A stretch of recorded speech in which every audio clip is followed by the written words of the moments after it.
Welcome to the show, everyone. I am one of your hosts. This is John Warren. With me is my forever co-host, Niki Grayson. Hey, what's up? It's really VGBees, funny, John. It's VGBees Podcast, episode 9. We got a really good show for you today, like a sneaky good show, I feel like, because we have a huge piece of news. It's the biggest news of the week. It's Barley's birthday! Yay! Where is she? She's 9. She's 9 today. She celebrated we took a long walk this morning. Yeah. Mm-hmm. And I didn't hurry her up at all. Wow, that's huge. That's a big present. Yes. She didn't say thank you. Wow. And then we went there's a coffee shop near me that has a little dog park in the back. So we went there and she hung out and she started to interact with the dog and then remembered that she doesn't know how to play. So then she ran away and then hid behind my chair. And then she laid down in the sun. And then we ran some errands. And then she got pets from the people at the stores. And yeah, so big day for her so far. I'm gonna make her a little pie tomorrow. Ooh, what do you Sunday? What do you make? What are you putting in the pie? So it's gonna be a goldfish crust with watermelon and whipped cream. That's so great. Like, I love nasty shit. Like, when we host, if you don't know, we host another podcast called If You're Driving, Close Your Eyes. And we were talking on, I don't know, it was either the bonus episode or the real one that we recorded, about how I feed the dogs multiple types of food every day. And that's like what I give Raisinette in the evening is some dry salmon food, some wet lamb food, and pumpkin. Yeah, dog. That's like not a meal. No, well, it's like for a person, it's like the grossest thing in the world. Absolutely. But it's like, so the idea of a goldfish crust with watermelon and whipped cream is like she's gonna fucking lose her mind. She's gonna lose her mind. Yes. How long have you had Barley? Is that like 4 years? 4 years. Okay. Yeah, he's kept this weird lizard alive for 4 years. And it kind of feels cool, right? It feels fucking sick, dude. Yeah. Haven't killed her yet.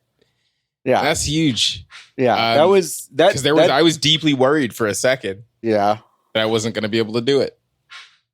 Oh, you so did it. Yeah. So deeply. Yeah. That dog has seen so much. In the 4 years that I've had her, she has seen seen and done more than I had in probably the first 16 years of my life. Well, that's having a child, you know?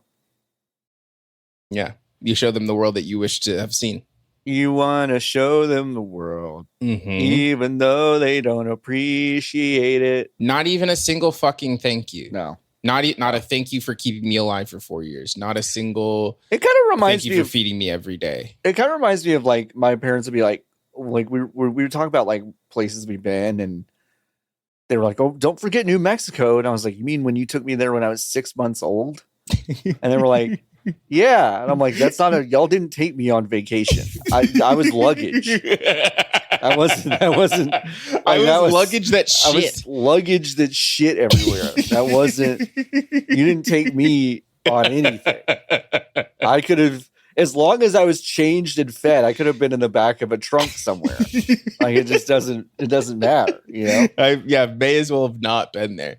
So that's how I feel when I take dogs anywhere. I'm just like, look at all this stuff. Look at this stuff. That's why I love those TikToks so much about like showing my dog. Oh my god, they've never. I do that already. I did that already. So funny. Yes, it's like I feel the same way, and they just look kind of confused. Like, I'll never see this again naturally. Yes. So yeah. Barley likes. She does like the freezer. Yeah. I think because cold air blowout. But yeah, big day for her. Excited for her to continue to be alive and in my life. She's such a sweet baby. Yes. My precious child. She's so good. And it's also been a year since I've got a ravioli. Wow. That snuck up on me. I was looking at copied me? I did. I was like, I thought it was like the 29th or something, and then I was looking through my photos to be like, oh, I went, and it was yesterday. So I noticed it yesterday, and I was like, wow. Oh, thanks. Ravioli's Thanks for the Barley. He's so sick of my shit. Well, listen, he's in that. How old is he? He's 1 now. He's 1. Yeah. Yeah. So he's just a baby. But he has a long time to be sick of my shit, I think. Yes. He'll be, if he's sick of it now, imagine in 10 years. That dog's going to live for 35 years, John. You know that, right? I know. Chihuahuas live forever. We looked at each other. So long. Ann and I looked at each other at some point. We were like, yeah, this is like a 20-year thing. Like, we sat there for a while being like, wow, we kept Ziggy alive for 15 and a half years. And Ravioli's like, okay, watch this. Yeah. So yeah, but yeah, no, he's chilling. He's behind me underneath a bunch of covers, and he's sick of my shit. Evo was this past weekend, and yes. You and I both watched it. We watched quite a bit of it. I watched quite a bit of it. I know we chatted about it a little bit offline, but it felt like more people watched and talked about Evo than previously. It feels like more people were in tune with it than I feel like I've seen in a while. Some of that's probably some recency bias, and also like, oh, I'm paying attention to it, so now I'm noticing that other people are paying attention to it. But I've also seen that viewership numbers were up and all that stuff, so it does seem like it was a big one for them. What did you most like about that whole weekend? I think the thing that really stuck out to me was that the format wise, I think it is great. Yeah. Like, and I have such deep respect for formats that work because it is as easy as I think it is in my head to come up with a tournament format that is fun and like engaging for the players and for the audience. I think it is not as easy as people like to think, but I also do think it is easily complicated. Does that make sense? Like, I think it like exists in that weird middle space. Sure. And as in the lead up, I think, to the Olympics, I've been thinking a lot about the idea of the tournament broadly, and I'm like, yeah, it fucking rules. Like, it's sick as hell, actually, that like you can put these people together to do the same thing, and you will have, there's so many different permutations of it. And I really popped off for Third Strike. Had a great time watching that final. I watched the Tekken final too. Yep. And I watched the Mortal Kombat final as well. And I think it's like, it is the most sports that video games can be because of the nature of what the fighting game is. And I think that anything further away from this is a challenge. It's a challenge and a fool's errand a little bit. I wonder how weirdly of all programs to do it, there was a G4 show way back in the day that invested a lot in, I think, trying to fit especially Counter-Strike matches into a formula that was more legible for your average sports viewer. And I thought they did a pretty good job. And I actually feel like we've gotten away from trying to do that a bit. I think a lot of people are focusing on what it means to have a balanced, playable, competition-ready video game, which is like, you need that, clearly. But I also think if you want this to succeed, you really do have to think about it like modern sports, which I think is so funny because it feels like the thing that these people are allergic to. Like, their entire lives, they've not wanted to be in that conversation, in that space. They have no interest in sports, largely, I feel like. But they need to completely rebuild, I think, a lot of what they're doing in the form of a sport that is easy to digest and easy to catch up with. I I was watching. Oh, go ahead. Oh, no. But like, so crucially, like that is why like Overwatch League, what like really hit for me, but then I also fell off of it so fast is because like, if you missed one, first of all, every Overwatch League match was like 75 hours long. Right. It was 1,000,000 hours long. You couldn't figure out what the fuck was happening. If you like joined in the middle of it, you didn't really know who was winning or why or who had the momentum. Like it was really hard to grasp what was going on. Yeah. Legibility issues. And also the formatting of the seasons like didn't really make any sense either. No. Because they were like, sometimes they would be playing a version of the game that was different than the version of the game that you would be playing. So then you couldn't even go home and be like, oh, here's the strategy that I saw that the players were using. You can't even do that. So like, what's the point? Like that stuff, like it just never lined up. Yeah. Yeah. And I mean, I think that one thing I do wish Evo was better at was showing the pools and showing, like, I felt like I didn't see any of that stuff until the end, where you would see a bracket once you had the top 8, top 6, whatever it was for those games. I think for what's funny is that I think people coming from sports into Evo, they may need, depending on what sport you're into, if you're into soccer and stuff like that, in double elimination tournaments and things like that, it's not that weird. Yeah. But US sports are mostly obsessed with the single elimination tournament. That's because it's better. So that's an interesting thing that I do want to talk about, because I actually don't know if I agree with that based on Evo. That I think it actually gives you a more defined real winner, right? Like, it fully tests the mettle of everyone involved. For sure. But I also get it in a sense of like, it's something very American too, of just like, well, you better get it right this one time. Yeah, show up.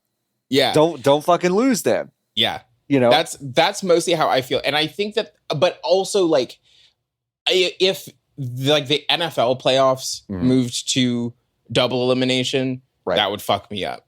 Or even if the NFL moved to a series, like it was best of three. Jeez. Like that would be insane. I do think it's format. I think double elimination is great for Evo because the matches are short. The matches are very short. Yeah. So like it feels like it would be over in an instant, and that feels emptier. It feels emptier. It doesn't feel like as much of a there is strategy to the double elimination because you are going to play different. Like it is inbuilt into the system. The idea of like coming into something with a double elimination seems nuts, which is why like when they like the NBA introduced the in-season tournament, which like they rolled that out poorly because it didn't really make any sense. It didn't make sense. Kind of doesn't make any sense. Yeah. But like part of it is that like it is so foreign to the way that the playoff structure works, where it is so obviously clear you have to win 4 out of 7 games 4 times. Or 3 times. You have to win 16 games. Yes. And like that's very simple. That's very easy to understand. But then like, there's point differential because these games are like you're double dipping on the value of the game because it's also a regular season game, and it's like that doesn't work. You either have to like stop everybody and do the tournament, or you don't do the tournament. I don't, for really quickly. So for those who don't know, the NBA recently they did it for the first time last year. Emirates Cup. The Emirates. Please. Oh, did they rebrand it? Yes. Oh wow, I didn't see that. Holy shit! I think it's the Emirates NBA Cup. Is the actual title. So they basically have taken. Is it 5 games? No, 4 games. It's 4 games in the group stage. 4 games in the group stage. So 4 of the games that happen naturally in the regular season also count in this group stage. That then those winners of the group stages go into a tournament. A single elimination tournament. And those games are additional to the group play. Yes. Yes. Right? Yes, they are. Because they didn't naturally wait until the Bucks and Pacers would play later. No, but those games don't. And they count as season. They count as season games, except the single elimination. Except those ones don't count. Those don't. So, like, it's dumb. Yeah. Like, it's stupid. I'm going to, like, there becomes this thing of, like, okay, I'm going to tank those 4 games so I don't have to play 2 more extra games. Yes. Like, I don't understand. It's like the value system is so strange to me. And in Evo, it's like, unless you're really desperately trying to avoid a certain player until a certain point, then it doesn't make sense to kind of, you want to win. You're not trying you want to get into the winner stuff because what's cool is that when the winner's bracket winner and the loser's bracket winner face off in the grand finals, the loser has to win a complete set. Yes. In order to quote unquote reset it, which then turns it into a final set essentially. Yeah. Which is wonderful. I mean, that's really great. The final is the only one that doesn't count. I guess that doesn't make sense. But I'm still confused. I don't think that's true. No, but how do you put them in the No. How do you put them in the tournament? They don't naturally. Oh, they schedule it out that way. They schedule it out that way. I think they do count. They just put them later. If you don't, everyone gets games added at the end of the year. Yes, thank you, Fuck Nasty. That's right. Thank you, Fuck Nasty. Which is insane. Like, you don't need to do. What an exercise. Just stop. Just take a break. The room of people that Adam Silver must pay to do the scheduling stuff are like, we don't get. Do we get some of that Amazon money? Because I don't think please, like, the computers are not built for this. Yeah, the algorithm we're having to rewrite in order to do this is pretty insane. Just imagine when they add 6 expansion teams or whatever in the next decade. But anyway, so Evo has an interesting format. I do think they could do a better job of taking archival footage and creating packages around players and moments. But that's so deeply, I agree. Yeah. There's nobody involved with Evo who knows what sports is. Which is crazy to me. Yeah. Because I've been watching, I was telling you about this the other night. I was like, I've been watching like old broadcasts of NFL games. So NFL games from 30 years ago. And like, I watched a Thanksgiving Day game last night it was between the Chiefs and the Cowboys. And I don't remember anything that was happening in 1995 because I was 10. So at the beginning of this broadcast, they spent, and I'm not kidding, Niki, 4 minutes and 10 seconds on a video package telling you why the Kansas City Chiefs are interesting, why the Cowboys are interesting, why Marty Schottenheimer is having his best coaching year ever. And like, if you are coming to a Thanksgiving Day game for the first time, which many people are, because they're all with their family and they're like, okay, I haven't watched an NFL game in forever, whatever. I now kind of know what's going on. Yeah, you're up to speed. And you have a vibe on who to root for. And the one knock I could really, and this is going to make me sound like a fucking idiot and a boomer and a fucking, I don't know, the lamest person in the world, but the commentary style of these events don't actually nurture any of that. No, it's entirely all inaccessible. It's all just like pulling from a tree that you have they're just naming shit. Yes. And there is a core group of people that knows that language, and that's great. That's fine. This works for them. And maybe I'm not the audience, but to some extent I should be the audience. Yeah. Like, I should be at least invited in to say, hey, if you've never seen this player before, here's some context. And I'm going to give it to you in a way that anybody can absorb, and not just someone that's been watching fighting game tournaments for the past decade. Yeah. That's my only, I think, complaint with Evo. I agree. It is entirely inaccessible. And Merlin in chat, I'm going to read your message because I hear where you're coming from, but I just want to push back a tiny bit. With as big of a bracket as Evo gets, you just can't predict which players are going to make it far enough for something like that to have value. There are at least 100 players that could have been Merlin. top 6. Let me tell you about American sports, though. Yes. So, like, there are 53 people on every NFL team. Yes. And they have fucking research on all 53 of those players. Of them. So, at any given moment, you would have to pull into your 106 player deep, including practice squad, which is another 10 players. Yeah. You have to do that. That's just something that they do. And there's also, like, when the tournament, like the NCAA March Madness tournament comes around, there's 64 teams in that tournament. Right. And like from schools that you've never heard of that have 13 kids at them, like every single kid at the school is on the basketball team. Like that's the size of the, like, and you still get 68. Yeah. Cause there's play-in games, right? Yep. So there's like, they do have the bandwidth. It feels crazy to be like, okay, we're going to pick our top 100 guys who we think are going to make it to be the top 100 and do some research. It feels nuts, but it actually isn't. So like, it is possible. Deeply possible. Sony has the money to do that legwork.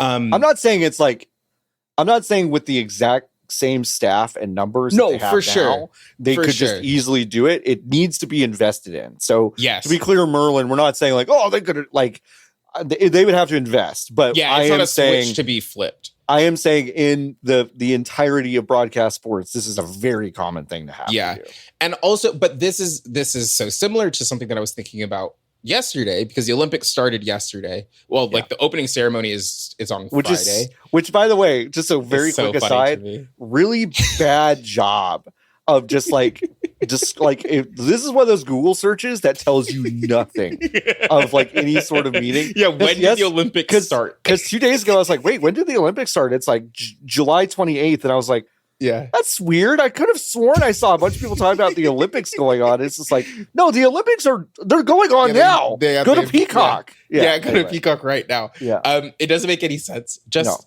don't have stuff earlier. Why? Like, why? Just start it after. Just start it after. The opening ceremony up, or just start playing stuff after. Like they're like, the Olympics is 2 weeks. It's like, it's 3. Why are you playing? Like, this is like a weird bit you're doing. You're already shutting the city down. Yeah. Like, what's the difference? It doesn't make a difference. Yeah. But I was watching, so I've got deep into rugby sevens, which is a sport that I knew existed, knew nothing about. Yesterday I watched 5 uninterrupted hours of rugby sevens. Wow. And now it's one of my favorite sports ever. It fucking rules. It's just rugby, except instead of 15 guys, you have 7 guys. But it's on the same size field. So it's like, wow. So they could really build up a head of steam, huh? Literally, yeah. Like the plays in rugby sevens are so explosive. It happens so quickly. Scoring happens really. The games are like, I swear to God, John, like 25 minutes long. Oh, and wow. You get in and you get out. I watched the U.S. play France for their opening game yesterday, and we drew, which is very rare in rugby sevens. But we drew.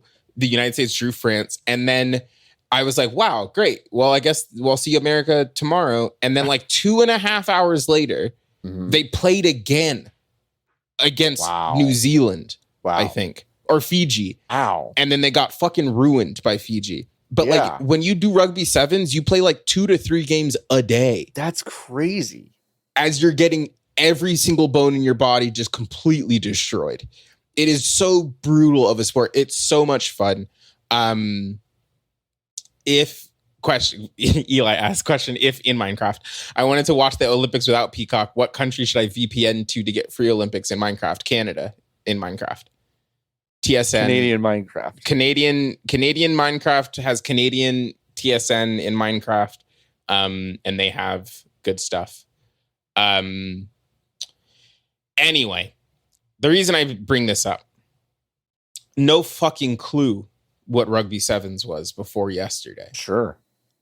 NBC did zero legwork to tell you, make an attempt to explain to me what the fuck rugby sevens was. It was on USA. Do they think you already don't know what rugby is for you to like. We'd have to do too much. We'd have to explain rugby to you. That's what I felt going in, but then I watched it and then mostly ended up understanding it. Yeah. But there are still like, I would have loved if there was a 3-minute long video package that was like, hey, what the fuck Rugby Sevens is. Yep. Because when they go to commercial on the world feed on Peacock, instead of showing an ad, they will instead show you a picture of the Eiffel Tower and say, here's a picture of the Eiffel Tower. Look at this for the commercial block. And it's like, you only have the Olympics. You know what sports are going to be there. The fact that you didn't produce a 3-minute long package that is explaining how the sport works is nuts. And Evo should also be doing that. Explaining what the words that the commentators are saying means should be a thing. Like when they go to break, instead of doing that stupid fucking rock, paper, scissors shit that made me want to throw a brick through my TV. There was some bad, there was some bad crowd work stuff was crowd work. Awful. That was pretty bad. And instead of doing that, they should have instead been like, hey, free fucking content idea, Sony. Yeah. Instead of doing that, walk on the show floor and be like, hey, do you know what a mix-up is? Can you explain what a mix-up is? Yep. To the audience at home. Yep. And then you do that for a bunch of fighting game terms, and that teaches the audience what the stuff is. And then also is more engaging than, again, like watching paint dry. Yeah. Merlin says in previous years, they've had a special stream with a separate commentary team meant for beginners. Not sure why that stopped. I wish that had been there. I mean, there was the fun thing about especially late night Evo matches. Some of the commentary is so fucking funny. Like I was laughing very hard at a late night Street Fighter 6 match. Because the two commentators were just naturally funny and very charismatic and stuff. But it's like, unless you have a working idea of how these games work, which like I do for Street Fighter 6, I do for Street Fighter 3, I do for Tekken 8, for Mortal Kombat, for Umbridge, Birth by Afterbirth, Cis tube or something like that. Hey, everybody get in the cis tube. Hi, I'm JD Vance. I want everybody. SYS. I want everybody Unbirth. To get in there we go. Tube. Unbirth. It's like when it's like, well, here's Unbirth. I'm like, tell me fucking anything about Unbirth. Yeah. Because here's the thing. I understand that. I think this is the calculus that Evo is doing. I have to imagine is that there are people there that really want to just be there to do Evo, and they really don't want to like fuck with appealing to any sort of audience outside of kind of the normal folks that are there. Okay. Yeah. And so the idea of them having to stop, like slam on the brakes and go, hey folks, here's what a mix-up is. When we say punish, this is what that means. They are afraid of the chats on Twitch and YouTube becoming absolutely inundated with people being like, like just garbage. Like I think they're worried about that, and they're right to be worried about it in the sense that I think that is what would happen. But who gives a shit? Exactly. Like you're just gonna have to take your medicine. Like this is now a thing. You know? And I also think that like that is so true, John, because the calculus on the viability, or not the viability, the valuability of chat in these circumstances, it doesn't mean anything. And like I think that's harsh to say. Right. Yeah. But like it doesn't mean anything for Evo. It doesn't mean anything for like games done quick. Like these like big streams where there's thousands and thousands and thousands and thousands of people, it doesn't matter. It really doesn't make a difference. Like all it does is that's just a number that someone gets to. It is an engagement number that someone gets to plug in later in a slide. Yes, exactly. We had this many chatters, but no one like it doesn't mean anything. It doesn't mean anything. And also they're gonna be there anyway. They're like no one is going to be if you do any kind of tutorialization stuff, and you get shit for it in chat. It doesn't matter. Like they're not going to not watch Evo. Right. They're already sick like that. And to your point, there are only like 18 people in this chat, and I like totally purposefully stepped over what unbirth is, and everyone's like, "It's melty blood, you fucking idiot!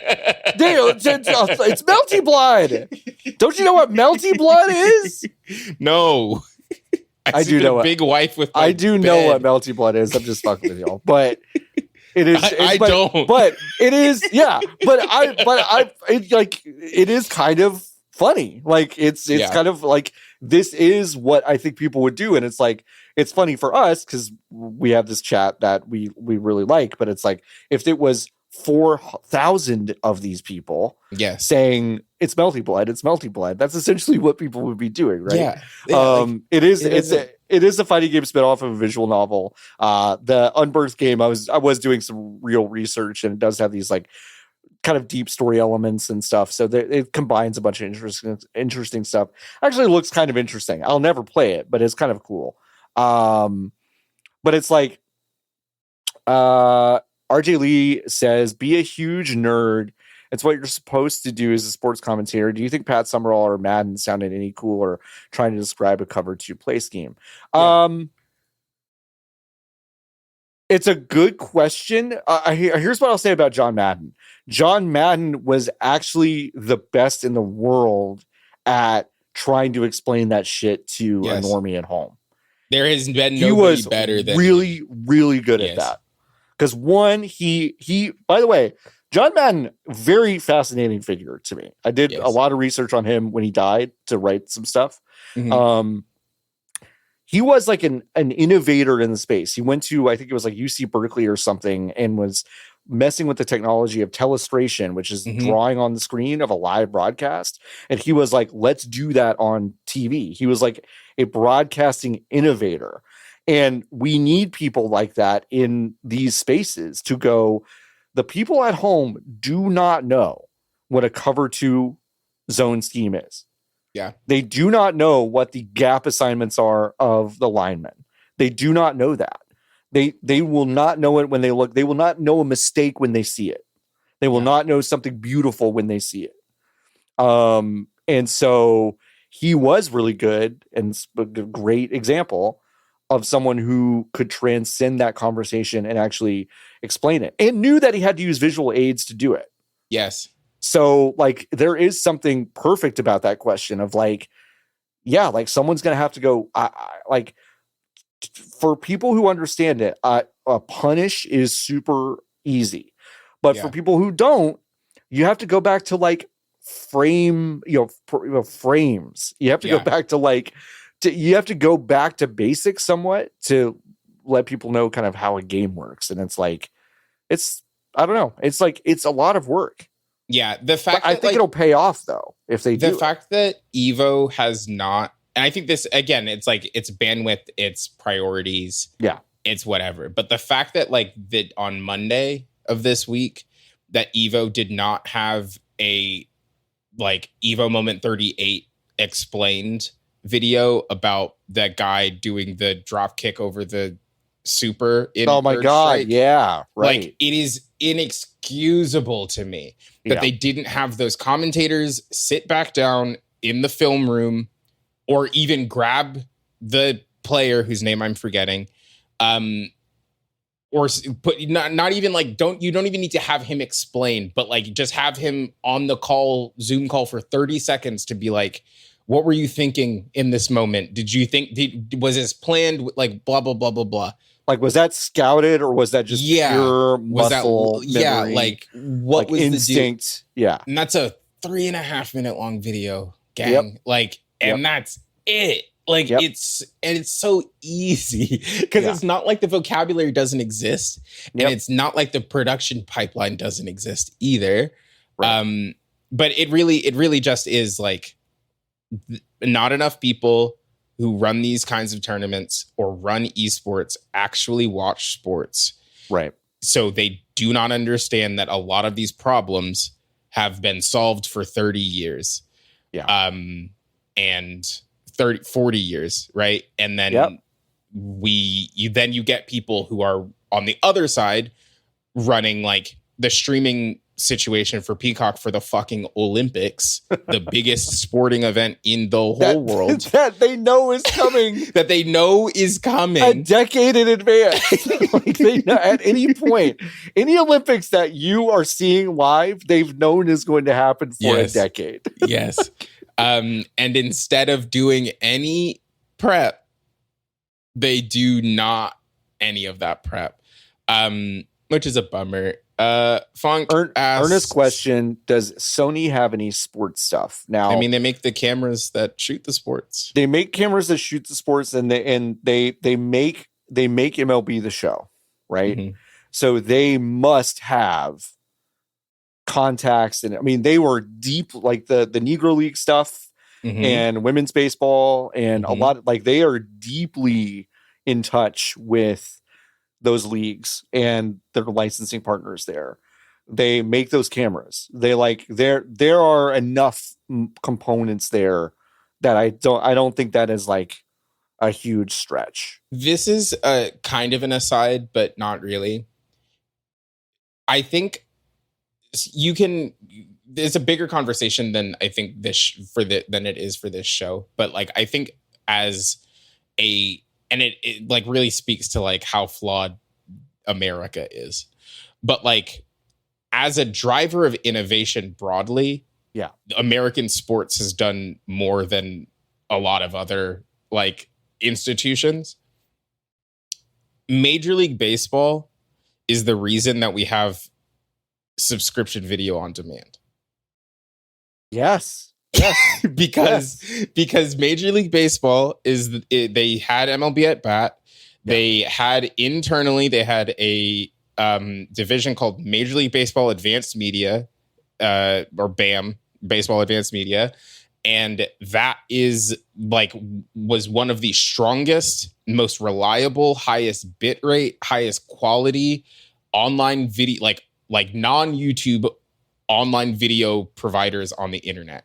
It's actually really MLB, sick as hell. And it was revolutionary at the time. Like I remember when MLB at Bat like first hit, when I was in like high school or like late middle school, early high school, and I was like, whoa, what the fuck? This shit just works. Like, you can just watch baseball from all over the place and it just kind of goes. Like, you don't have to think about it.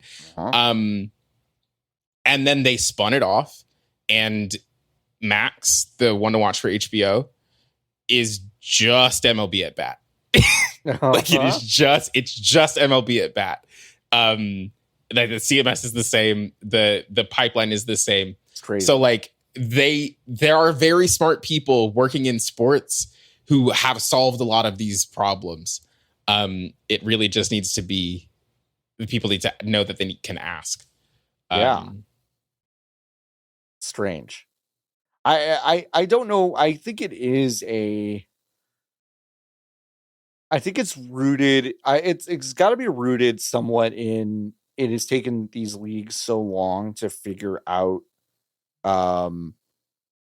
everything that they've had so long to figure things out that I'm sure the leagues are thinking, I'm sure Evo and these fighting tournaments are thinking like, well, we might as well just keep on trucking and we'll fix these issues eventually. That's like, when we think of something being on a really long timeline, and assuming that in 30 years when Tekken 27 is out or whatever, we'll still be doing this, and like, it'll still be like, they'll have made those advancements maybe, but to me there's no excuse to like accelerate those things, I guess. No, for sure. That's what I feel like.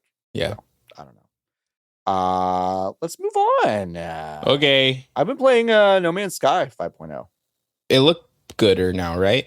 It looked gooder. We have Lotus in the chat who explained Lotus. So this is interesting. I wanted to play it on Xbox, but it didn't come out on Xbox until about 6 days after 5.0 came out everywhere else. Real Dreamcast situation. People are speculating it's because the cert process is complicated, which is very funny because you could just wait till the cert process is done for everything before you release it, but they just decide, we'll just put it whatever. Who cares? As possible for everyone else. Anyway, I didn't wait for it. I just re-downloaded it for PlayStation, which I guess I bought when it first came out. Of course. Like everybody did. Like everyone did. And I was just like, okay, I have this. So I'll just start over a new file. And I played it for 6 hours last night. Nice. Straight. I haven't played a game for 6 hours straight in a long time. Yeah, how are your eyes? Pretty good, because they got blasted out of my skull with like fog and stuff. Yeah. With these new systems. That game is just so big. Mm-hmm. And they got a tutorial in there yet, or no? Well, I mean, if you choose to follow the path of what they want you to do, it takes about 2 hours for you to like more or less do everything that you'll ever need to do. Okay. And they're doing better at, when you discover something, adding I think a fairly robust like entry in your journal, essentially, about what that mechanic is. So yeah, it's kind of cool. I really, really, really like, I've not gotten far enough in any playthrough of that game to get to kind of the truly cool shit, where I'm like, I've got a freighter and like buddies that are running trade for me. It's like, I haven't done any of that stuff. Yeah. So I'm kind of hoping this is the time it sticks. Weirdly enough, it feels more like that, where I'm like, I'm having more fun with the systems than I did previously. I think everything feels a little bit more consequential and alive and interesting to me. So yeah, I don't know. I think it's a really good time to hop back in. Here's my thing. Yeah.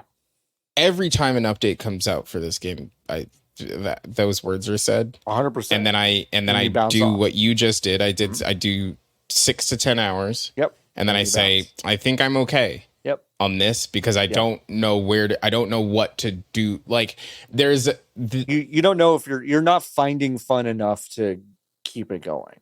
And also there are so many systems. Mm-hmm. And I feel the same about Warframe. There's almost too many things for me to do that I'm like, I don't know where to even start. Like, being like, okay, I want to dedicate, like, I know that they put out an ocean update. Yeah. Okay, like, if I wanted to just focus on the ocean stuff, I feel like there should be a system that's like, walk up to the ocean computer, and then this ocean computer will guide you through all of the shit in the ocean update. Yeah. But like, that's not in there. Like, it really is just like, here's the bucket of all of this stuff. Yeah. Have fun rifling through that. And for some people, that is great. Like, and more power to you. But for you, that ain't me. It makes me glaze over, because I'm like, I just get decision paralysis, and then I'm like, I don't know, like, where, I don't even know if this is a good use of my time. Like, that's the thing that freaks me out. Is that, like, I never want to feel unsure of whether or not the thing that I'm doing at that moment means anything or not. Yeah.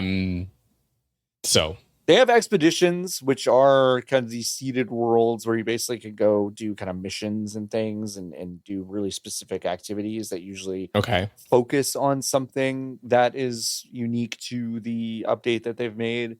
I've only watched people do expeditions. I've never done them.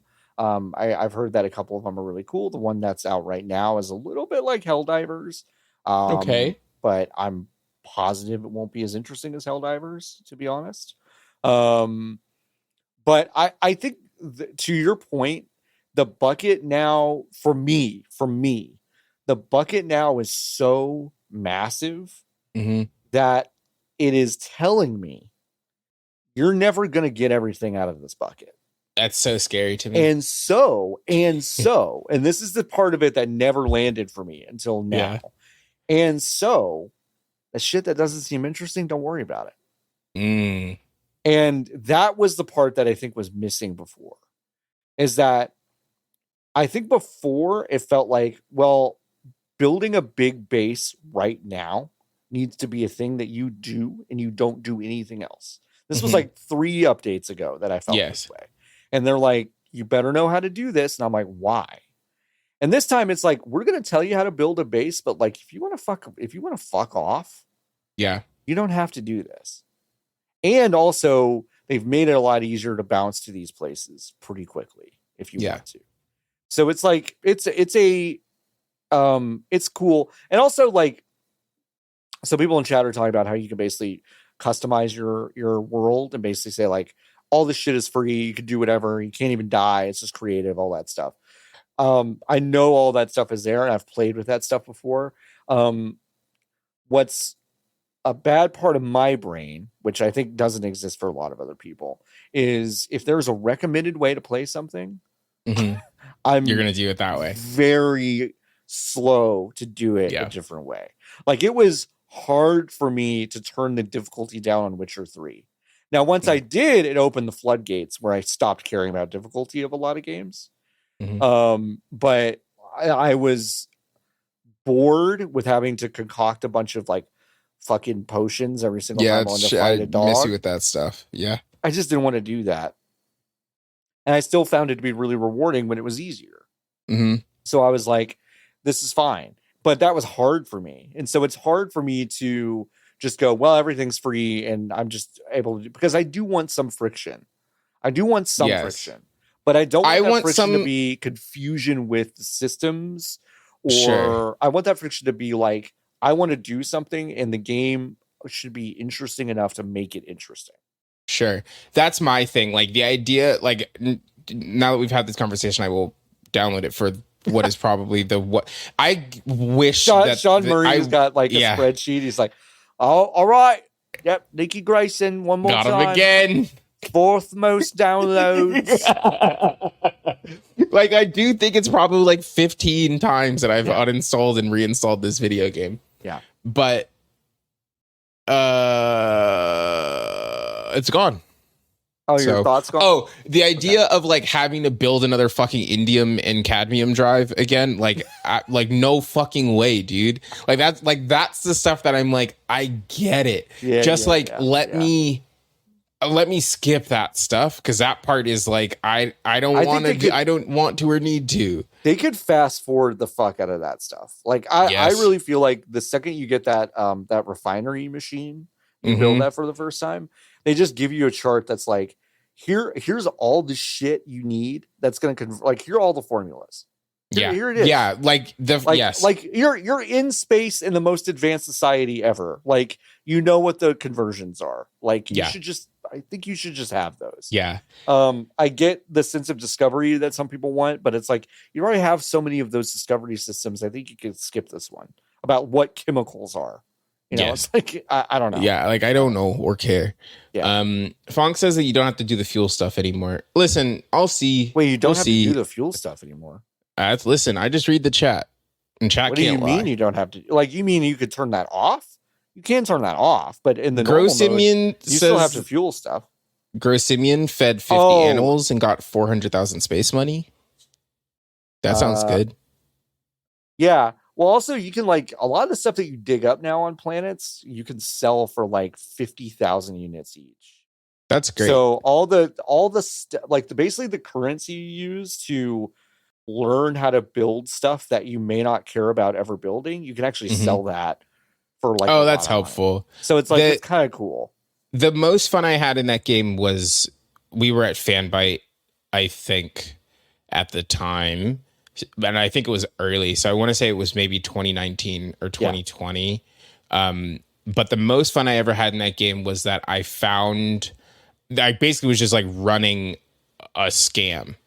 Like I found a planet where they were selling this item for like $0.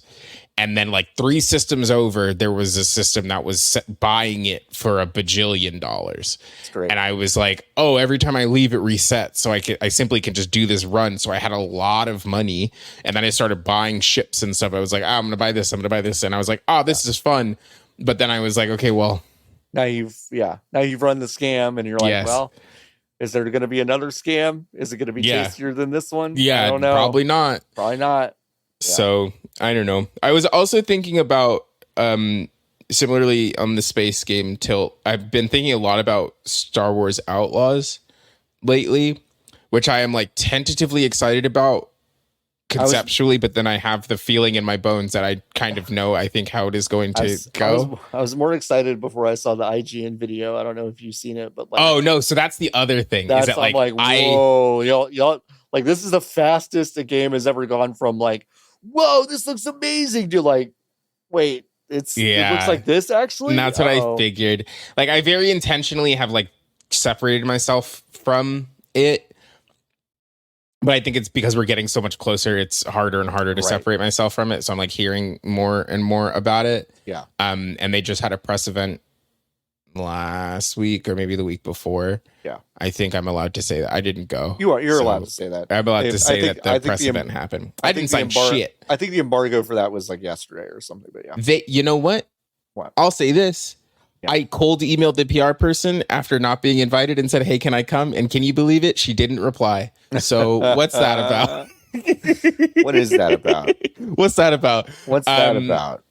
But yeah, but similarly, like that's the kind of stuff in an open system space game, right? Like that I would want to kind of do in that Star Wars universe, but I don't think that's what the situation is. But yeah, I don't know. Yeah, I don't know either. I don't know what that game is going to be like, but I am excited. I'm kind of excited about it, mostly because it is actually, I think, Beyond Good and Evil 2. I think that's just what that game has become, and everyone's like, no, that's still coming out. It's not. Games Niki has not had time to play yet. Dungeons of Hinterberg and Flock. Flock is a game about birds. I haven't watched any video gameplay of it.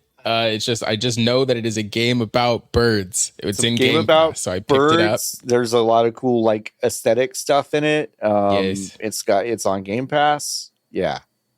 And then Dungeons of Hinterberg is a very cool looking. I mostly downloaded it because I watched the trailer and I was like, it's really I love the way that this game looks. It is like Sable adjacent. I don't think it is like as striking as Sable is, but they're different games. Like they move at different speeds.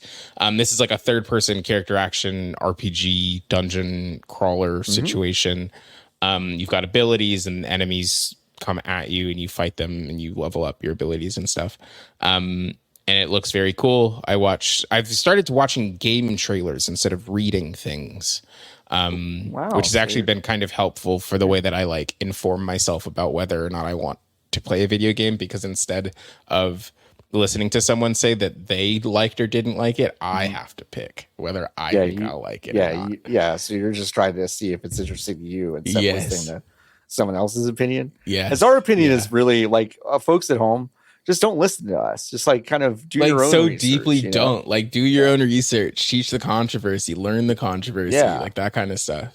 But I do think that there is a gap, and I think it's just because we work in the business. I think that's all it is. Like I think like if you are passive, if you are not working in this industry and you are not consuming things at the rate that John and I or anybody else who works in this business is consuming stuff, then like yes, it makes it hard to do, but I think like having some separation, by which I mean like if a small game shows up and I'm like, I don't know shit about this, I don't look anything up about it other than looking at the trailer, and then I make a determination on whether or not I think it'll be cool, and then I play it. So I usually just read names and then I go to the Steam page, and if it like looks even moderately cool, I either ask the publisher for a code, or I download, or I put it in my cart.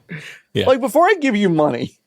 Yeah. Hey, can you give me the option to not give you money? Can you? Yeah. Let me hit you with this idea. Yeah. Let me hit you with this. It's free. You give it to me for free. I literally did that for George at Pop Agenda not that long ago. I was like, hey, by the way, hey, what about me?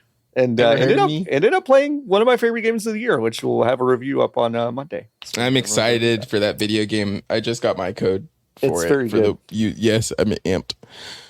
It's very, very good. Go ahead. I was gonna say that I think that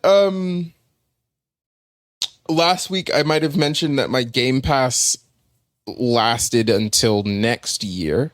Oh, was that wrong? I was wrong. It actually expires on August 20th. Oh, so you're gonna get the new stuff.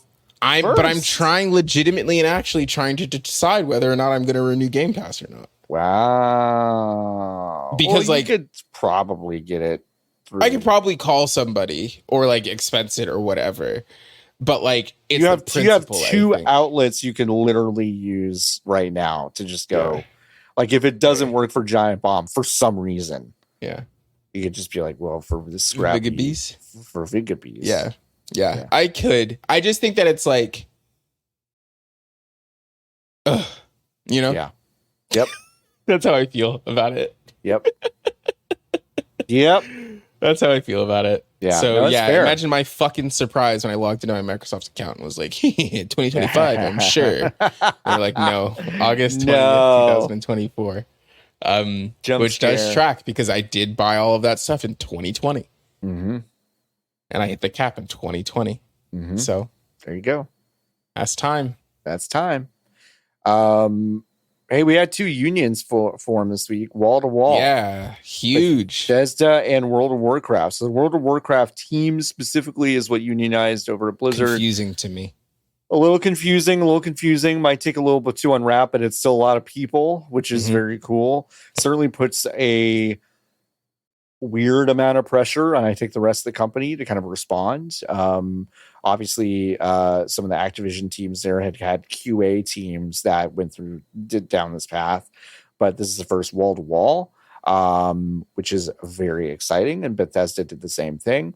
Bethesda is very interesting. I'm going to say some probably really irresponsible stuff in a way, but to me, them unionizing was the moment I started to think that Elder Scrolls 6 might actually be What's good. It called? Elder Scrolls. Thank you. Mm-hmm. Elder Scrolls 6 might actually be good. Yeah. And it is because I think the union to some extent is going to put some pressure on that team creatively to do something interesting, to make it good, to do something different. Yeah, because I feel like every time one of Todd's games comes out, they're having to do these like decade-long aerobics around that game to make it good. And it's like, what if it was just good like the second it came out? Like, what if it was just good like right away? We released a good video game. Like Cyberpunk is an interesting example of a game that like got pretty good over 2 years. You don't have to say that, dude. I still think it. I am on the camp that thinks that game is pretty good now. Oh, man. It is pretty good now. But you know what was good day one? You know what was good day one? Witcher 3. Halo 2. Oh. And it's like, so you could do it. Todd, you could do both. Yeah. But just try the other one. Here's something that I don't understand. Yeah.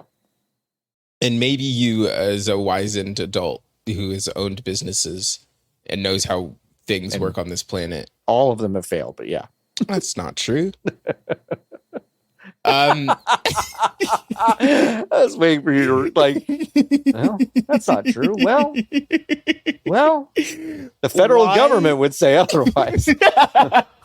When video game union happened, right? Mm-hmm. All of these studios under Xbox or under Microsoft Game Studios or whatever the Xbox Studios, whatever it's called. Yep. Just the World of Warcraft team unionizing is so deeply confusing to me because Microsoft has already said, and I understand that it's like you unionize with the people who are closest to you. Because that is what a union is. It is a horizontal organizational structure that allows you to go up, right? So you organize horizontally to gain verticality. The thing I don't get is that Microsoft has already said, and they said this in court, which is their mistake, that they would recognize every union. Mm-hmm. So why are we doing it piecemeal and not instead of having all of the studios under the, what I mean? You have to organize the teams. Like you have to get individual buy-in.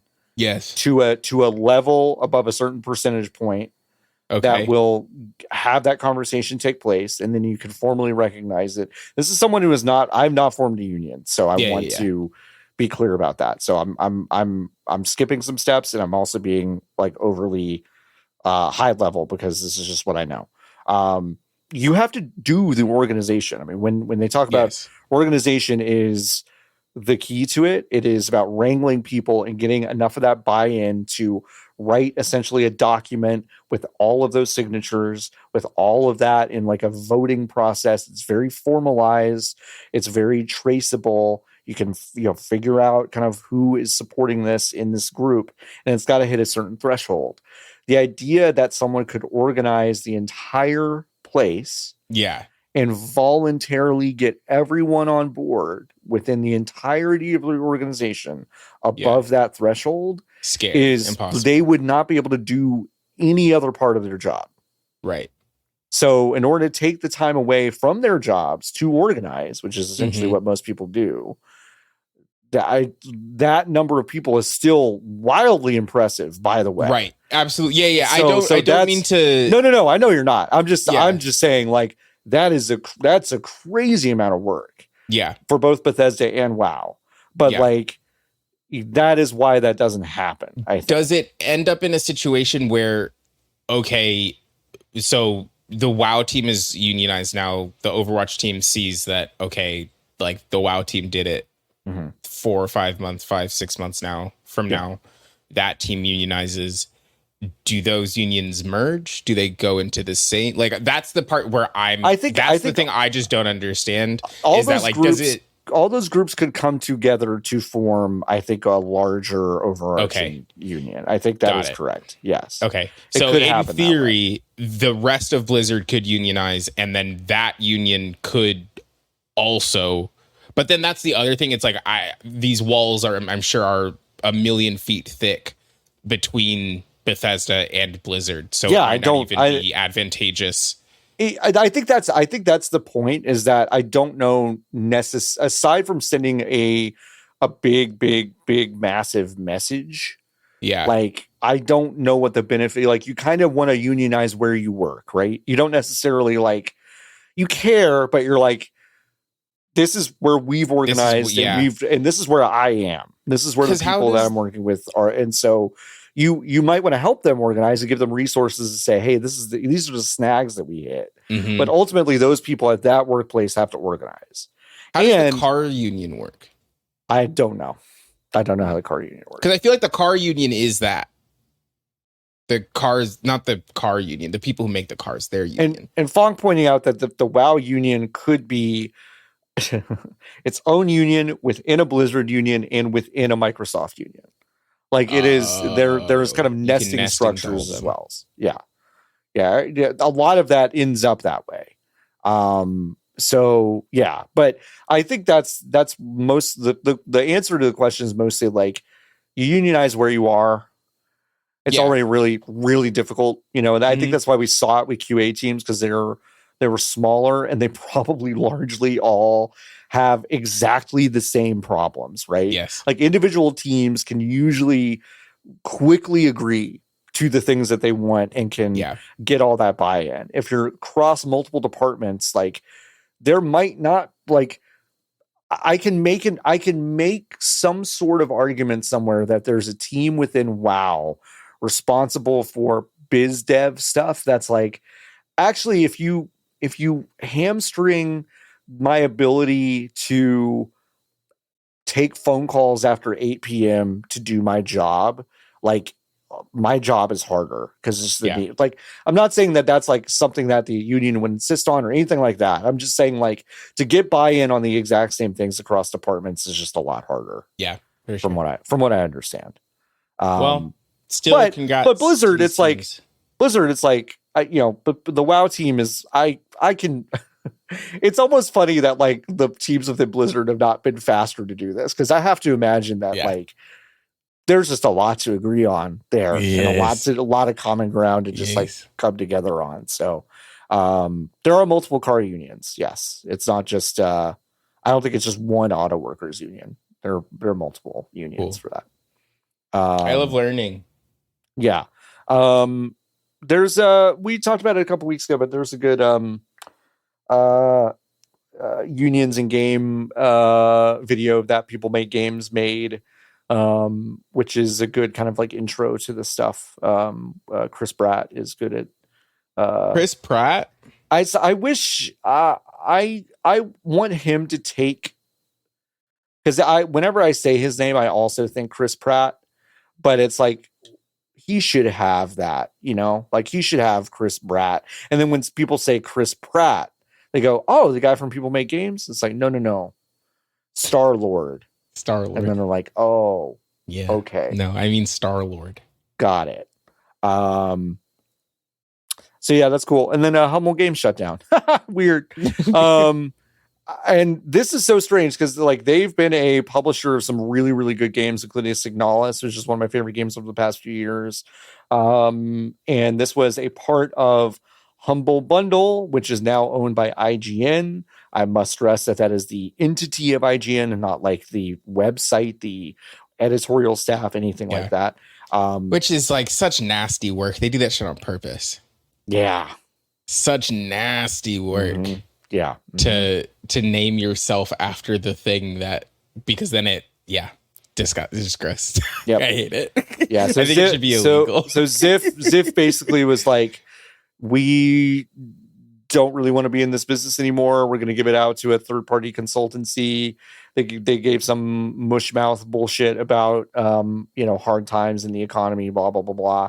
But I was actually really, really impressed and entertained by the number of people from Humble Games that gave anonymous quotes to Aftermath and some other outlets that were just very honest about like, actually, like, no, it's not continuing. They completely shut us down. Yeah. It's completely done. Yes, there's an entity name that still exists. A third-party consultancy is basically going to ride out the rest of the releases and things that we're doing. Nobody else is there. And they all thought that games take about 6 months to make and would return their investment, within a year or something like that. So, it just gives you a real sense of how dumb these people are.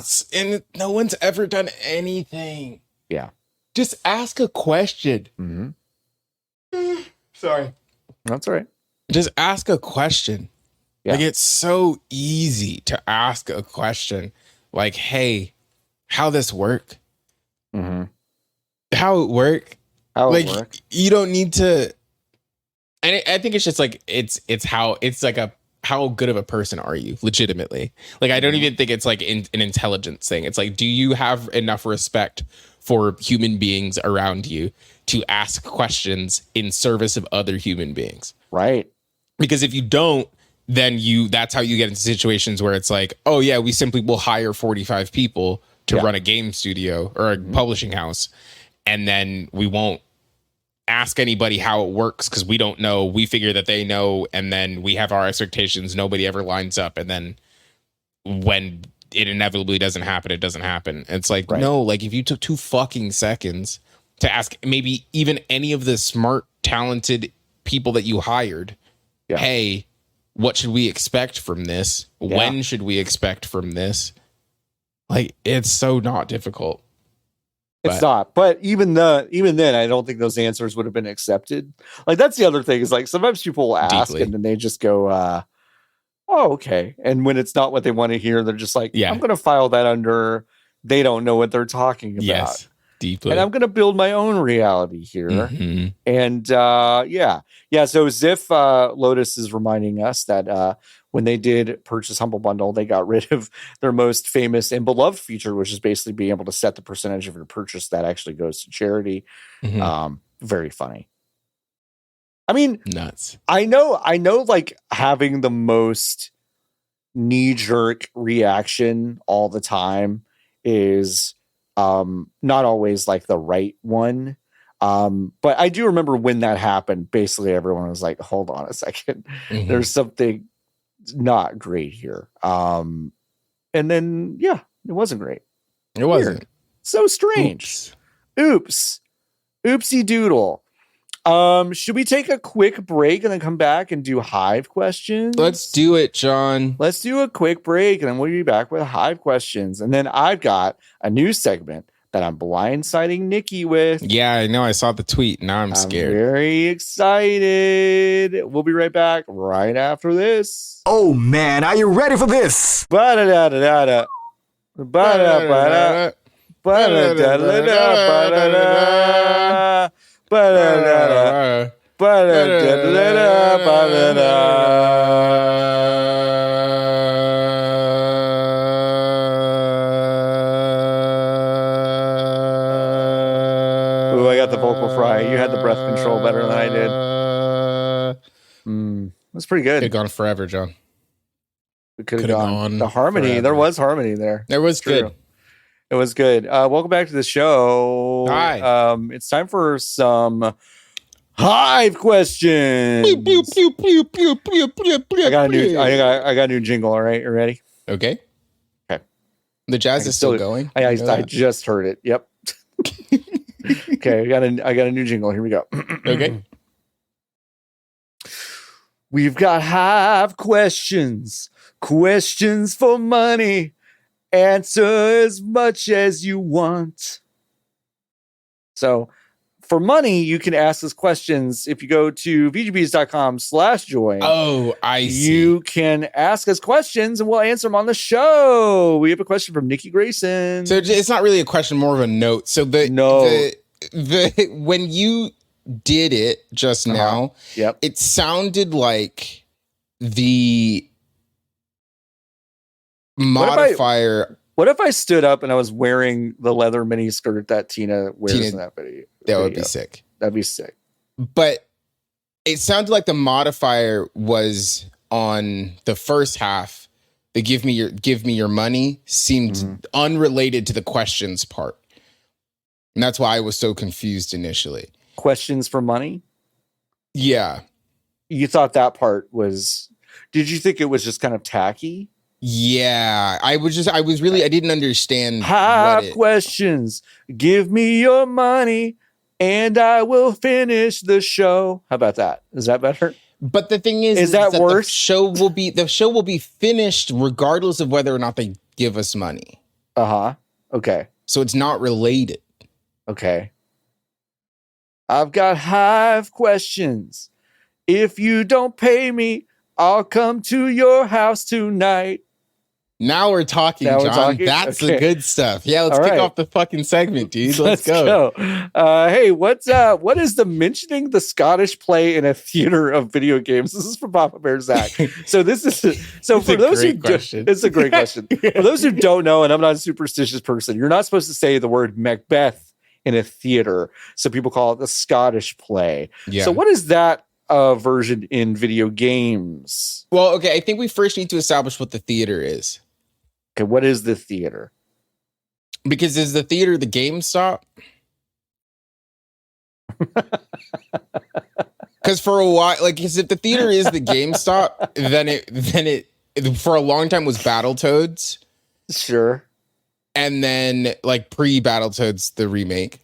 And then I think that you could also argue, I don't know. It depends. It really it's what is the theater?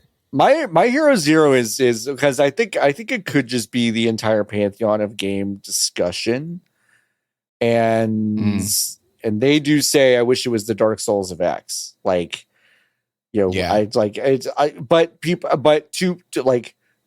We wish it was that because people keep doing this. Piracy, that's an interesting one. But I don't think I agree that we can't really talk about it in a way, but I don't think anyone is like superstitious about it. Do you know what I mean? Do you think I'm so attached to the superstition of this question that it's not like, what can't we talk about? You know what I mean? So maybe it isn't even piracy, but maybe it's like emulation. But I think it has to be a video game. Like, I think it has to be a game. I think it has to be a concept. I think you're right. It has to be a specific example of something. It's like, we can't talk about that. Is it Seaman? Or no, Seaman good. Duke Nukem Forever. Where there's like a lot of history inbuilt. But also Macbeth is great though. That's the thing. And Battletoads is, how do we feel about that one? Not good. But that's the thing. There are no good video games that people don't talk about. You know? It would be BioShock Infinite if it was good. If BioShock Infinite felt good to play. BioShock Infinite might be close to the answer though. But like if it felt good to play and you got crackles, audio's getting worse, John. Oh man. I think if it had those things, okay, John, let's just both mute ourselves and unplug our zones. Unplug our zones. Okay. Yes. Okay, ready? We're going to do it.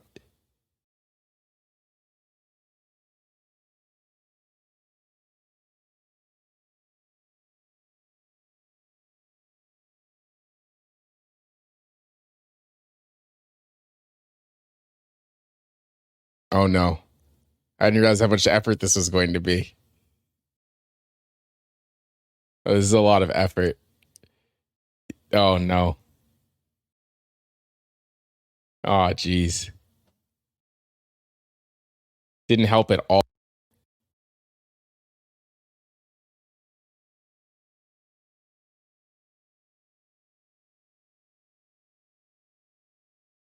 Can you hear me?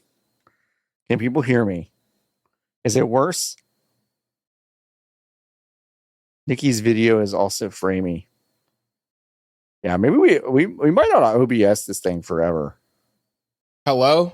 Hello? What about now? It's still crackly. Let me do an audio setting thing real quick. Let me do, okay, I'm going to automatically adjust mic volume and see what we do. Jordan, leave all this in. Leave all this in. Diddle-doo-doo-doo. Diddle-doo-doo-doo. Diddle-doo-doo-doo. Wow. US 3 up on Zambia. Get fucked, Zambia. Get fucked, Zambia. What about now? That worked? Really? Really? Okay, so I did the audio leveling, but there is some. Okay, we're good. We're gonna keep going. Okay. What did you say? No idea. We were talking about BioShock Infinite being the Macbeth of video games. Sure. I think it was good. If it was good, felt good to play, then it might be that. But I don't know. I do think it being good is an important. I don't think the medium is old enough to actually have this be a thing. Is my most boring answer. As there's nothing. I think you're right. There's really nothing we can't talk about. Yeah. That is super good. Like we don't have, I don't think, grand superstitions around. Well, hold on. Wait. Okay. Wow. I'm really taking this seriously. You can't say Macbeth in a theater if you are making the play, right? Yes. So if I go to a theater, like who gives a shit? Hey, did y'all see Macbeth? Like if we're talking about it, it doesn't matter. If I'm making a game, yes. What am I not invoking? But it depends. I think it does depend on what game you're making. Yes. But I would say, I mean, unionization is a funny and also kind of true answer. I think, but I don't know, dude. It really depends. It's a good question. It's a good question. My most boring answer is I don't think it works. Yeah. Which sucks. I wonder, I just don't know if there has been enough time or if the medium is allowed. You're not supposed to talk about it outside the script. Okay. Halo 2? Maybe Halo 2? What? That's it. What do you mean that's it? Like people don't talk about it ever. Oh, Halo 2? Yeah, that's right. Uh-huh. I don't know. That's it. That's right. Good question, though. Great. It's a great little question. mind teaser. How often do game devs actually say it doesn't work? Well, that's like I mean, I said that shit a lot when I was working on Call of Duty. Yeah, I mean, yeah, but that wasn't ever like that wasn't like a taboo thing you could say. It's just like when someone would say it doesn't work, we would just then have to enter into a series of other conversations of just like, Yeah. are you being a fucking brat, or like, does it actually not work? But that's like a specific to working with engineering thing. I love this question though. I wish I had a better answer. I'm going to think about it. Yeah, we'll come back in 6 weeks. If this is Bone Chug Actual's phrasing, not mine. If Concord dogs it at launch, what approach should Sony employ if they want to save it? Nothing. Let it die. Now apparently the audio is ahead of the video. Man, folks, there's nothing I can do about this shit. Listen. We're 30 minutes away from this being over. We're probably gonna go to we're probably gonna go to OBS next week. We're probably not even gonna go do live shit anymore. I'm probably gonna shut down the website. We'll do no. That's over. It's fine. Refunds for everyone. It's Concord. Concord. Concord. Oh, I think it's Concord. Yeah, there's Concord. No way they say Concord. Welcome to the world of Concord. Yeah, it's Concord. 5-on-5 squad action featuring all your favorites from Concord.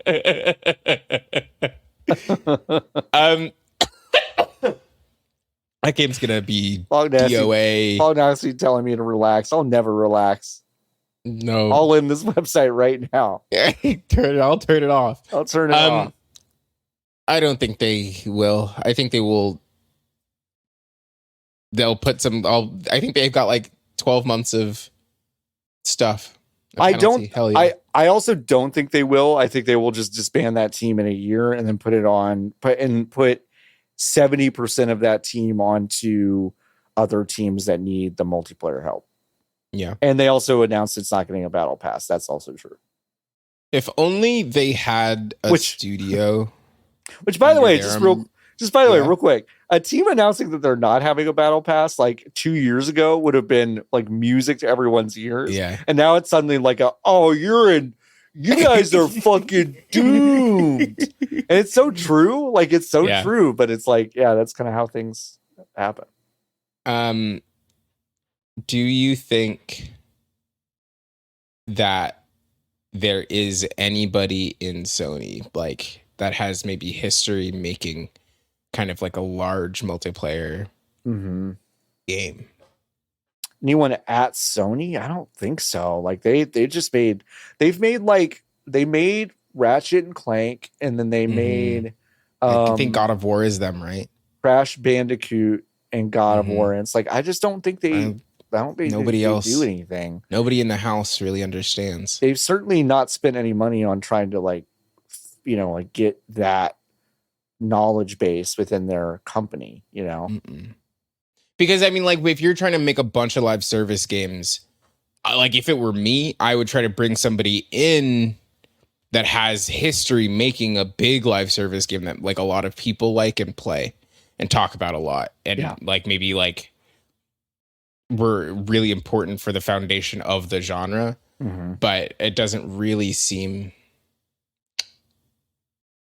like that's possible. So. It certainly seems like one of Bungie's big games is winding down, and they might be able to actually shed some of that talent to go.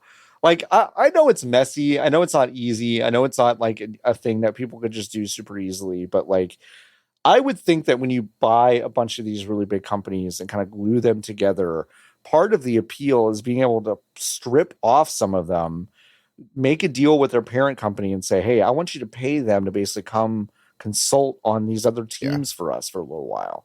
But that doesn't happen, it feels like. Which is so silly. Yeah, it is silly. What's the point? What is the point? Like, what's the point?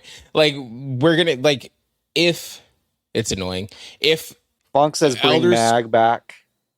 I remember if Elden Scrolls 6, as you've called it, like, has not had conversations with the Obsidian team, like why, like for what, like what is literally what is the point of having those folks be in the same umbrella? But But I think it requires a level of like look forward aheadness. Yeah. That none of these companies have built into the way that they work. So correct. Yeah. Skibidi Toilet is apparently happening as a movie with Michael Bay attached to direct. Who would you pick to write the script? This is from Saturn. What's George Lucas up to? Is he doing anything? That might be my favorite answer I've seen. Is George Lucas? God, that'd be funny. What's he up to? God, that'd be funny. They're gonna get someone generic that like has directed like, yeah, like 2 MCU movies or something, yes, or like that you like no one has seen. 4 episodes of The Acolyte, sure, yeah. Exactly. And then they're gonna pen the Skibidi Toilet movie, and it's gonna make $700 million at the box office. Mm-hmm. This is going to be. It's got to be a horror movie, right? It's the only. It's scary. It's the only. It has to be a horror. Like Michael, movie. And like the idea of a Michael Bay movie that is a horror movie with also Michael Bay's predilections and tendencies, kind of fucks. Yeah, a little bit. Mm-hmm. They're gonna blow up so many toilets in service of this motion picture. Fong says Noah Hawley, which he wrote. Who? He wrote Fargo, the TV show, also Legion on FX. Legion is so logic weird and visually interesting that I can kind of see that for Skibidi. Oh, I have another one. Aaron Sorkin. What's he up to? Aaron Sorkin might be. What's that guy up to? Well, I know what he's up to generally, and it was like 4 days ago. It was like saying like the thing that they should do is have Mitt Romney be president on the Democrat side. Like that's what Aaron Sorkin just did. So he might not be busy for a little while, you know. It doesn't sound like he is. Yeah. Yeah. There could be a lot of really interesting walk and talks in Skibidi Toilet, the movie. God, that would be so fucking funny. And everyone will kind of talk exactly the same. What about DB Weiss? Yeah. No, we should just do the Game of Thrones guys again. Yeah, what are they up to? Remember Confederacy? I do. In retrospect, they should have let him make it. They should have gave him one season. I would have liked. I have to say, I would have liked to see 4 episodes of that show. Yeah, they should have gave him one. I want to see that screener. I want to see that screener. I just want to sit in front of my TV and be like, yum yum yum yum yum. It sucks that we'll never see it. Good question though. Yeah, but Aaron Sorkin is Sorkin is our final answer. It's a great final answer. Are curved monitors a scam? Asks Eli. Great question, Eli. I don't know. I have one. Does it feel any different than the flat monitor I have next to it? No. I don't know if it's maybe not big enough or the aspect ratio is not right. I have a Samsung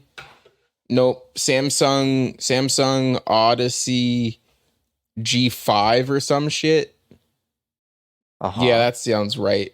Yes, this is the monitor that I have. Mm-hmm. This is a Samsung 27-inch G55C QHD 165HZ 1MS parentheses MPRT close parentheses curved gaming monitor with the serial number LS27CG522ENXZA.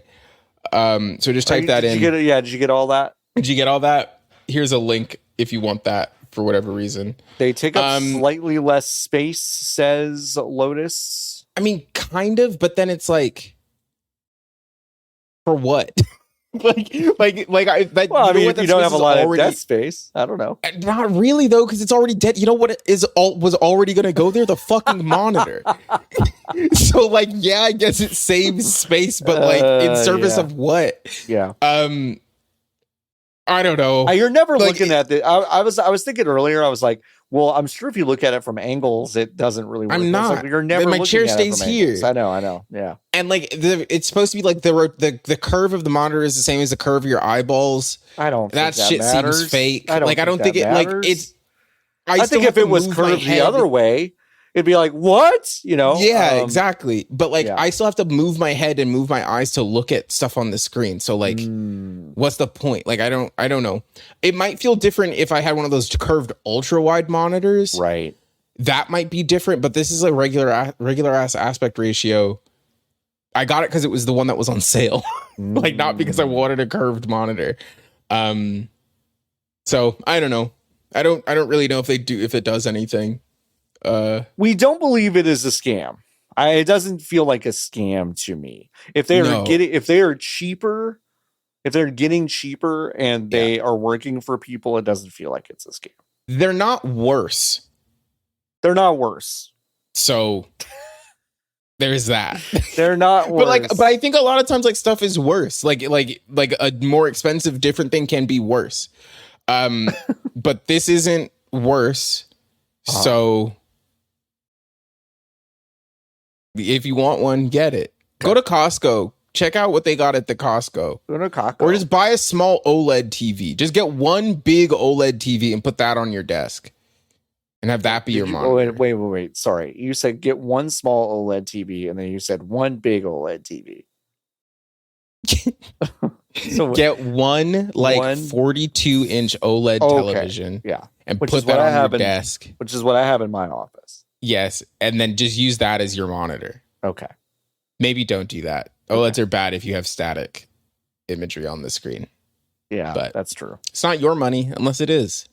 Not your money unless it is. Well, folks, that brings us to our final segment of the show. It's a brand new thing that I wanted to test out with just Niki because I'm too afraid to test it on guests. It's called the VGBees Census. Wow. You're about to enter the danger zone where all of your demographic and opinion information will be written down until the end of time. But you can refuse to answer something if you don't want to. Okay, this is a safe space. So it's not like the census. It's not like the census, like at all. Actually, are you gonna send a guy to my house if I don't answer the questions? Interesting. I can also refrain to answer questions. I don't think that's how that works from the perspective of the United States government. But yeah, first question. Everyone remembers their first, but what's the second video game you ever played? Great question. I don't even know if I remember the first video game I ever played, though, is the thing. You told me it was a Pokemon game. That was the first video game I played by myself. Different to me. The first one I ever touched was probably a Mario or something. Mario. But the second video game I ever played? Yep. You remember? Halo 2.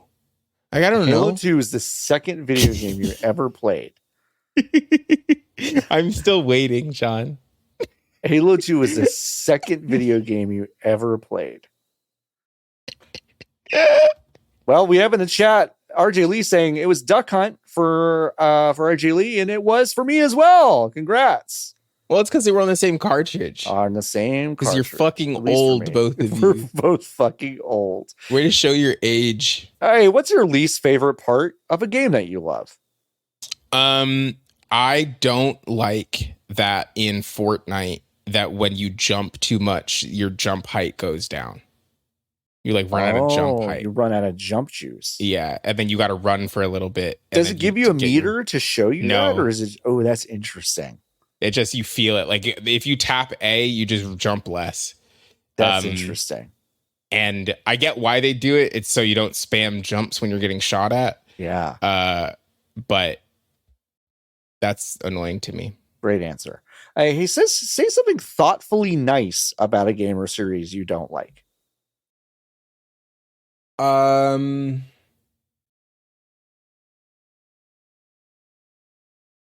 I appreciate that Persona games do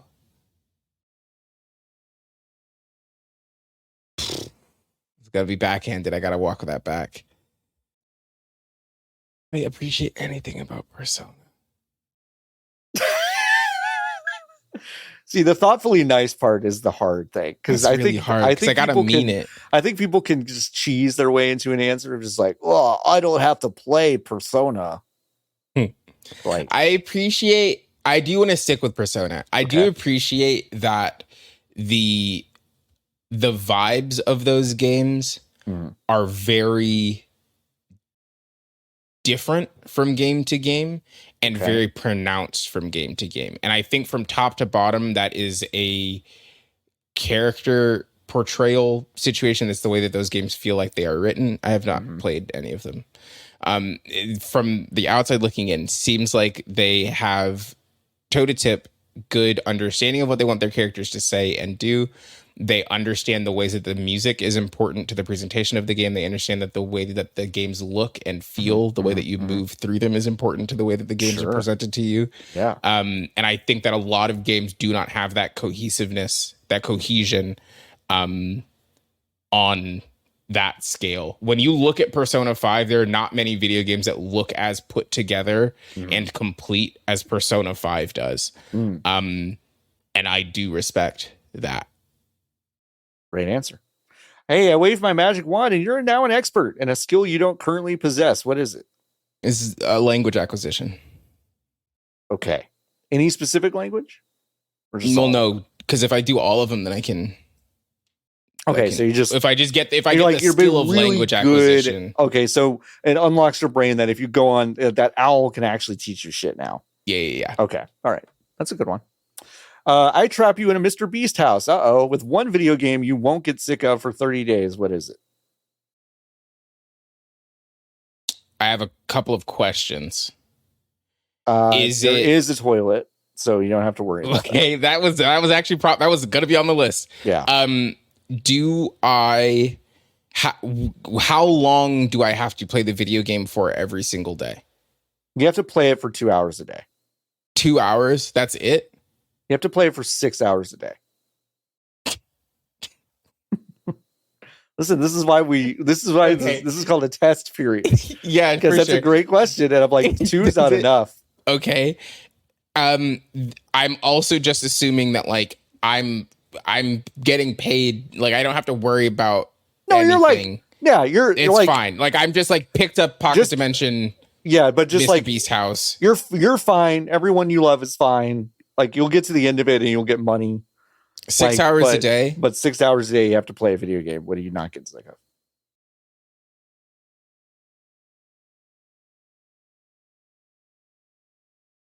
You don't have to play with Mr. Beast. That's a great question. That's a great question. Great question. I'll workshop this question. It may not even involve Mr. Beast next time. The Mr. Beast thing, I think, is confusing too many people. I think like a heavily modified version of Minecraft. Okay, sure. Probably would be the move. All right. Because for 2 hours a day, it could be a lot of stuff. For 2 hours a day, that's 60 hours. Like I can pick any AAA video game and then that would be the end of it. But for whatever 30 times hours, 6 is. Yeah, that's a lot. That's a lot. 180 hours. Yeah, that's more. It's a lot. Someone in chat said Rocksmith. Fonk said Rocksmith, but 6 hours a day of playing guitar is going to hurt your body. Yep. So I don't know if that one, as a person who played fake guitar when I did QA for Guitar Hero for 3 hours a day, that was too much. So that ain't it. I think it's Minecraft. Okay. Minecraft. Or like it's Minecraft. It's like a Warframe. It's a No Man's Sky. It's one of those where it's like the game is so big that you can easily put 180 hours in and feel like you have a pretty robust experience of stuff to look for. Right. Handheld or big screen? Big screen. Best controller of all time. Xbox 360. Surprise, someone died and strangely left an intellectual property to you in their will. What's the property and what are you doing with it?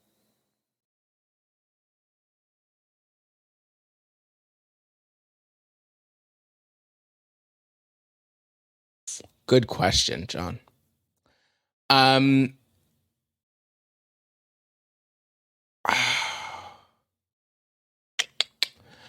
probably. Oh, I think I could fix Pokemon. You think you could fix Pokemon? Okay. Yeah, I don't think it would be that difficult. That's a big one. Yeah. So fixing Pokemon. Yeah. And because the reason I picked that one is because that's my life. That's my life's work. And just got home from a day trip. So this is Ravioli's cool greeting. I'm going to mute myself while you finish your thought. That would turn into my life's work. And then I would have purpose, which is huge, deeply what I'm looking for. It would be fun, I think. And that community is so vocal that I would know if I did it good or not, you know? Yeah. And because it's mine, then I know how to iterate, and I am incentivized to iterate. My first step would be we aren't releasing one for 4 years. Yeah. Where I'm throwing all of it in the garbage and we're not releasing one for 4. Everything we have. It's a great trash. first step. It's a great first step. We're starting. Eli, we're ignoring money in the question. Yeah. If it was the case, I'd just be like, give me Call of Duty and I'll just go home. And just collect that money. Yeah. I think it's like you gotta do the work about it. Right. Yeah. So you'd fix Pokemon. All right. Cool. I think I would fix Pokemon. Right. Hey, give everyone a piece of fashion advice. Great. Your pants are too tight. Where? All over? Of them. All over. All over. Widen that leg. Widen it's not 2011 anymore. Interesting. Okay, great. You decide to host a dinner party for 6 people. What are you serving? Food. Fucking got your ass, idiot. Fuck you. Dummy. Well, we're still workshopping. Cool question, bud. All right. The dessert is a banana pudding. Great. We're gonna probably work backwards. I think I want for a bevy, I want something refreshing. Okay. And it's really crazy that I'm trying to build the drink first and not the entree, not the main. But I think some sort of citrusy gin. It's your dinner party. Okay. Some sort of citrusy gin so drink. You don't want people to stay at the dinner party. No, listen, these are your answers. This is a safe space. No judgment. Sorry. Forget I said that. So a citrusy gin thing. And then I think, I don't know. I like the idea of a dinner party where there is collaboration in the creation of the thing. Which is why I said, what are you serving? I did not say, what are you making? Yes. I'm just saying, so I think a family style, like you build your own taco situation might be fun. Right. Like an asada and a carnitas and a sofritas situation might be nice. Right. Or fucking just like just some cereal. Like a cereal bar. Yeah, cool. Can you imagine if someone was like, this would fucking bang. That would actually someone was like, great. If someone was like, I went to the store and I got 50 cereals. Yeah. And you could just kind of fuck around and eat cereal for a while. Okay, that's so great. It's such a good answer because I would never sit at a store and be like, I'm going to get a full box of grape nuts. Or Fruit Loops, oops, all greens or whatever. Yes. Or Apple Jacks, the time I only ate Apple Jacks for a week in college because I was so depressed. Yeah. I would never buy those boxes again, but if I saw them at someone's house, yes. Fuck me. I'll fuck up a bowl, absolutely. So cereal dinner parties. Cereal appetizer. Okay. Some sort of taco, family style taco situation, banana pudding, and then a citrusy gin drink. Cool. Final answer. Hit me with a spicy take so specific barely anyone will care.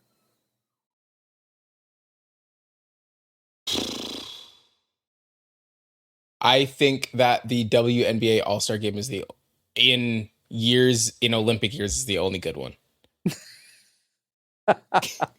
I think conceptually, I like them. It pits a team that's not going to the Olympics against a team that is going to the Olympics. And it's the only All-Star game that has juice.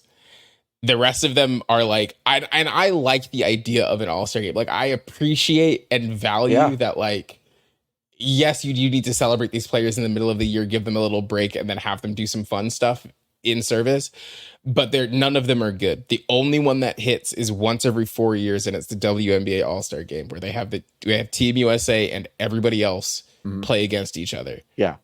It's the only one that has juice. I think it's the funniest one by far, because what they're just doing is like, hey, you know that team that everyone's so proud that we assembled? What if we dismantled it? Yeah, in front of a big crowd, in front of the biggest audience we have all year, or whatever? Let's say, well, I bet this team fucking stinks, actually.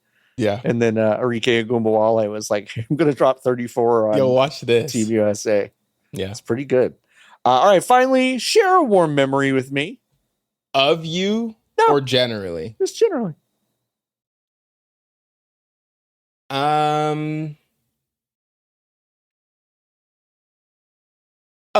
I think like when Barley and I finished our drive and we finally got Barley's on my mind. Yeah. When we finished our drive and we finally dropped all of my shit, I unloaded the car in Providence and put all of my stuff down, and then I looked at Barley, and then I looked at all of my shit, and then Barley looked at me, and then Barley walked over to a box and then sat down in front of it, and that box had pictures and it was pictures and I think records. It was stuff that was very much my stuff. Yeah. And not generic, a table or whatever. Right. It was sentimental. And she said, and she sat in front of that box, and I was like, oh, okay. This is my stuff. This is my space. This is how we're going to do it. And she did something similar when we moved in here. But yeah, that's sweet. That's my answer. I like that. It's a good answer. Well, that's it. We did it. Wow, you did good segment, John. You did the VGB census, and now your answers are recorded and they will be sent to Kamala Harris. And I hope she likes the answers. We'll see. No, what is she going to do with them? Well, she's a cop, so she gets to decide, I guess. So great. Awesome. No one in chat tell any of the other guests that ever take the census that their answers will be sent to Kamala Harris. We will pack this away. This has been a good ep. Let's get out of here. This has been fun. John, there's an advertisement for propane on the television right now. Propane and propane just accessories. For propane. Wow. There's a bus, there's a farm, there's a truck, there's a forklift. Oh, we're busting in a field. They're playing the violin. Playing the violin? Yeah, dog. Well, I can't hear it because I'm on this. Right. Yeah. That's wild. This has been good though. Thanks for thanks for hanging out, chat. If you like what you heard just now, you can join VGBees, going to VGBees.com/join. You can join the Hive. If you are in the Hive, you can ask questions every single week. Niki and I will answer them like we answered them today. It's always a highlight of every VGBees podcast episode. There will be a bonus going up relatively soon. That's kind of a reviews extravaganza. I'm talking about 3 different games that I am reviewing for the website, and it will be kind of like an audio version with some additional thoughts that I did not get to put in my written reviews.